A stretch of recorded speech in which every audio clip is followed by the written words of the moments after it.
পুলিশের নাকা তল্লাশিতে উদ্ধার 93 বোতল অবৈধ মদ, বাজেয়াপ্ত একটি পিকআপ ভ্যান।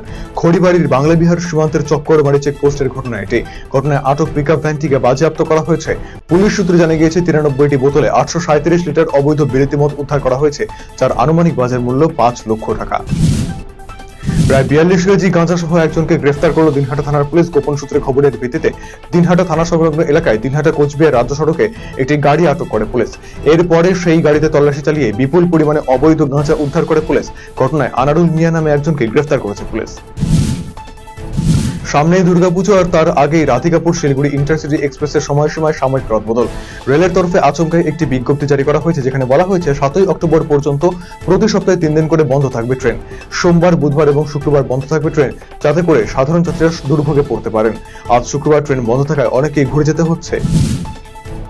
দোরগোড়ায় বাঙালির শ্রেষ্ঠ উৎসব দুর্গাপুজো। পুজোর আগেই এবারে রায়গঞ্জ শহরের বাজারে হানা দিলেন প্রশাসনিক আধিকারিকেরা। রায়গঞ্জ শহরের মোহনবাটি বাজারে এদিন পৌঁছে যান প্রশাসনিক কর্তারা। ঘুরে দেখেন সবজি বাজার সহ অন্যান্য জায়গা। মূলত নিত্য প্রয়োজনীয় সবজি কিনতে গিয়ে নাভিশ্বাস উঠছে সাধারণ মানুষের। সে কারণেই বাজার দর খতিয়ে দেখতে পাইকারি এবং খুচরো বাজারে এদিন হানা দেন প্রশাসনিক কর্তারা। প্রশাসনের এই উদ্যোগকে কুর্নিশ জানিয়েছেন সাধারণ মানুষ থেকে শুরু করে ব্যবসায়ীরা। ভূতনির বন্যা পরিস্থিতি নিয়ে 3টি অঞ্চলের সাধারণ মানুষদের নিয়ে বৈঠক করলেন মানিকচক বিধানসভার বিধায়ক সাবিত্রী মিত্র।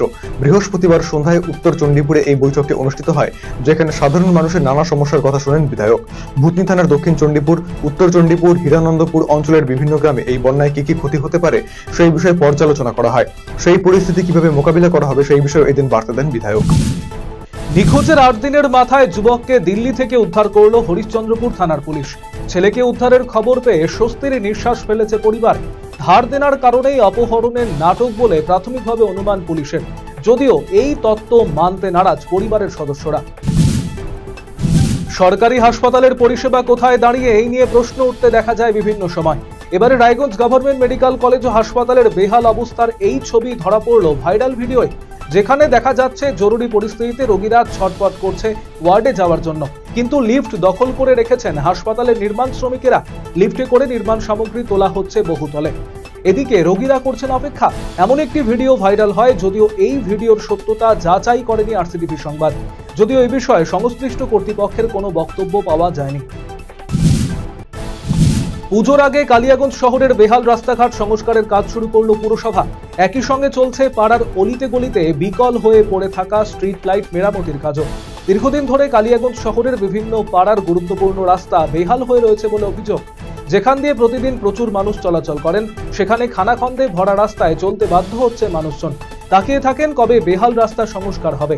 মনমোহন স্কুলের বাঁশতলা মোড় থেকে শিমুলতলা মোড় পর্যন্ত রাস্তাটিও এতদিন সংস্কারের অভাবে বেহাল হয়ে পড়েছিল। পৌরপতি রামনিবাস সাহা জানিয়েছেন, পুজোতে দর্শনার্থীদের চলাচলের সুবিধার্থে বেহাল রাস্তাগুলিকে যতটা সম্ভব মেরামত করা হচ্ছে। রায়গঞ্জ মার্চেন্টস অ্যাসোসিয়েশনের সহযোগিতা এবং খাদ্য সুরক্ষা বিভাগ ও স্বাস্থ্য পরিবার কল্যাণ দপ্তরের ব্যবস্থাপনায় রায়গঞ্জে অনুষ্ঠিত হল ফুড সেফটি রেজিস্ট্রেশন মেলা। শুক্রবার রায়গঞ্জ মার্চেন্টস অ্যাসোসিয়েশনের সভাকক্ষেই কর্মসূচি গৃহীত হয়, যেখানে খাবারের দোকানীদের বিভিন্ন বিষয়ে সচেতন করা হয়।